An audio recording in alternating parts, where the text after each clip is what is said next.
Hello to all my Texas Showdown individual competitors. My name is Mitchell. I'm the organizer for the event as well as one of the head judges that will be out there with you on the 30th. This video's purpose is to show you how you're going to move through your individual event. We do have a 12-minute workout for you. I'm sure you've all seen it and have questions about how the judges are going to watch, what the judging standards are, and how you're going to progress through working stations in your lane. Hopefully this video answers all of your questions. If it does not, you can just shoot me an email. I will include that email in this video just so you have a place to ask questions if you need. The lane is going to be set up similar to this or as similar to this as possible. We're going to have the rower and sled off to one side and your weights off to the other side and your mat in the middle. This mat is going to travel with you during the workout, and I'll explain that later, but all movements have to happen on this mat as well. So the first part of your workout is a 10-minute AMRAP. That AMRAP starts with a 200-meter row for time buy-in. Your rower is going to be set for 200 meters counting down. That way we get that exact time down to the 10th of a second that your judge is going to record as soon as you're done. Then you roll right into your movements for the AMRAP and complete as many rounds as possible, progressing down your lane. There's going to be 3 working stations. I am standing on the first working station halfway down my lane. There will be a second working station that I'm going to move all of my equipment to once I'm done with my movements. And then there's going to be a third working station at the very end of your lane to where you're going to move your weights yet again after you complete the movement. And that's how we're going to see who is in the lead at the time of the event, and as well make it very exciting for the spectators and make it exciting for you to try to race everybody in your heat. So again, the lane setup, mat in the middle. All of my movements have to take place on the mat. The reason for that is we don't want to beat up any of our equipment, as well as don't want to beat up your jump ropes, and it's just fun to see y'all do a mat carry instead of all the traditional carries that we do in class. So it's something new and exciting to watch all the athletes get through at the Showdown this year. As far as the movements, we have 10 shoulder to overhead going into an overhead carry. We have 20 kettlebell swings going into a unilateral farmer carry, 10 ground to over shoulders going into a bear hug carry, and 20 double unders going into a mat carry. If you're not able to complete those double unders, we do have a scaled option for you to complete 10 burpees and 10 singles before you move forward with that instead of doing the 20 double unders. That can happen at any time. If you fail at double unders or say you just don't want to do them, then you can do those 10 burpees and 10 singles before you move forward on that movement. Every rep is going to equal a point in this AMRAP. So if I complete 10 shouldered overheads, I have 10 points.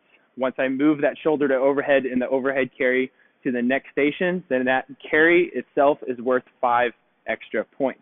So whenever you're running out of time and you're getting into that 2-minute cash out, it is important that if you want those 5 extra points to go ahead and complete the carry with the implement that you started with, or you can just rest leading into that 2-minute cash out of the sled push.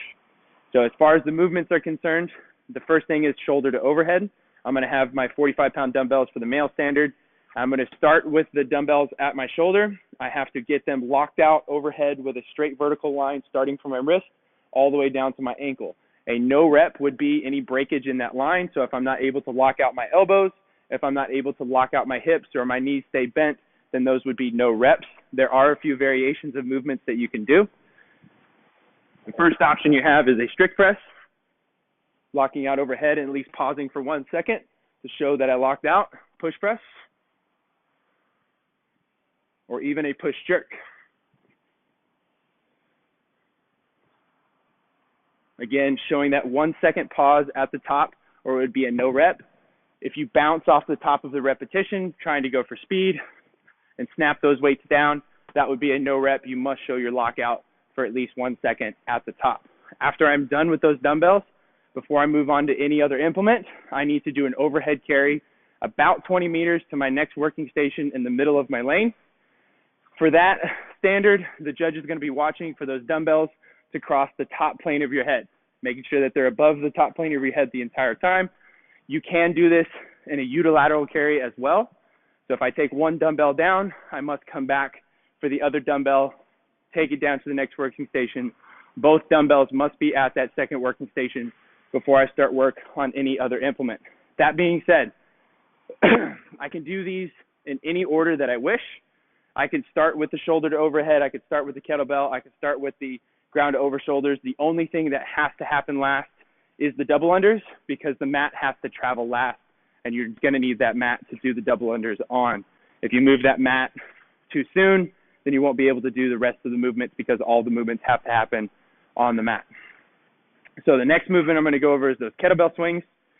For your kettlebell swings, the standard is that you lock out your hips at the top of the movement and that the handle of the kettlebell gets to the level of your shoulder with straight arms. The no reps would be T-Rex arms, even if that kettlebell gets up to the height of your shoulders. If you have bent arms, that is a no rep. If you leave your hips out at the top of the movement and it still gets to the same level, too bad, that's a no rep. I just need to make sure that it gets straight and locked out in that tight plank every time. Show you a few good ones.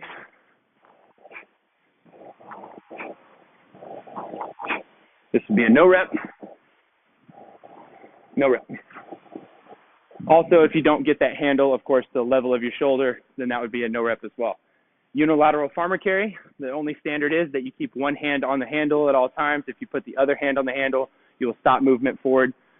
And if you support any of that kettlebell, any part of the kettlebell on any other part of your body, say your thigh or your hip, to help it move forward, then you'll have to stop forward movement before you continue to the next working station. So I've gone through my shoulder overhead, taking it to my next station. I've gone through my kettlebell, taking it to the next station. Next is my ground to over shoulder. I have my 100-pound D-ball for the men. I'm going to pick it up however I want to, however I'm able. The D-ball does not necessarily have to land on the mat, but you have to start the rep on the mat just to make sure that you're not moving too far forward during the repetitions. I have 10 of these to get through.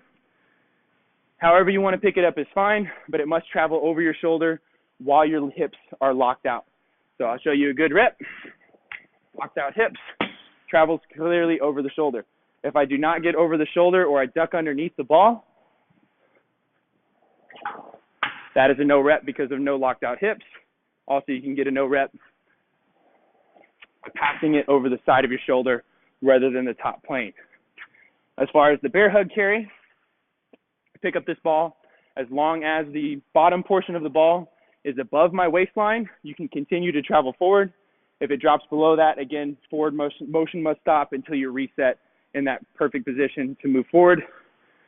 So now that I have 3 implements in any order down at my second working station, I can now do my double unders, pick up my rope. A good rep would be 2 completed turns underneath your feet every time. I just hit that rack behind me, didn't measure that out properly. Or again, I could do 10 burpees and 10 singles to move forward. The standard there is my chest and thighs must touch the ground at the same time. And I must vertically lock out and leave the ground at the top. No reps would include only touching one part of that body down to the ground or leaving the ground without locked out hips at the top. Then I get 10 singles, and then I carry my mat and my rope forward. I personally would put the rope over my neck, and this mat is awkward to pick up, so it is light to carry to the next station. Now I can continue work on set number 2. Again, I can go through in any order. Say my shoulders are burned out and I don't want to do shoulder to overhead to my overhead carry yet. That is fine. I can start with my 20 kettlebell swings or my 10 ground to over shoulders. You just have to move through all 3 implements before you get to your jump rope and move forward to your third working station. Hopefully that answers all your questions for those movements. If you have any extra questions for those movements or how you progress through the lane, you can always shoot me an email and ask a question. I love questions. I can answer them all. As far as the sled push, wherever you are at in your lane, you're going to have to travel back to that starting position. Your sled will be in front of your rower. I have enough space to get here and start pushing it. Everybody will have a 45-pound plate on the sled. Males and females will all have the same standard. It's just how far you can push it within that 2 minutes is your score. Everything is going to be ranked separately. The first ranked score you will get is that 200-meter road time. The second rank, you will have a 10-minute AMRAP with all of the movements that you completed within that 10-minute AMRAP. Again, 1 rep is 1 point. 1 carry is 5 points. So if I do 1 shoulder to overhead, that is 1 point. If I do 10, I got 10. Then I move that implement forward. Once I move the implement forward, I get 5 extra points before I move back. So everything has the potential to have 5 extra points added to it. If I have time left to get that 1 last carry and somebody else did not, then I have a 5-point advantage leading into the sled, but you may have exhausted yourself leading into the sled push. Again, I hope that answered all of the questions. I hope I didn't talk too long for you. I wish everybody the best of luck out there on the field, and I'm excited to see everybody in our Texas studio family get together and sweat a little bit, compete a little bit, and have a lot of fun. I'll see you out there.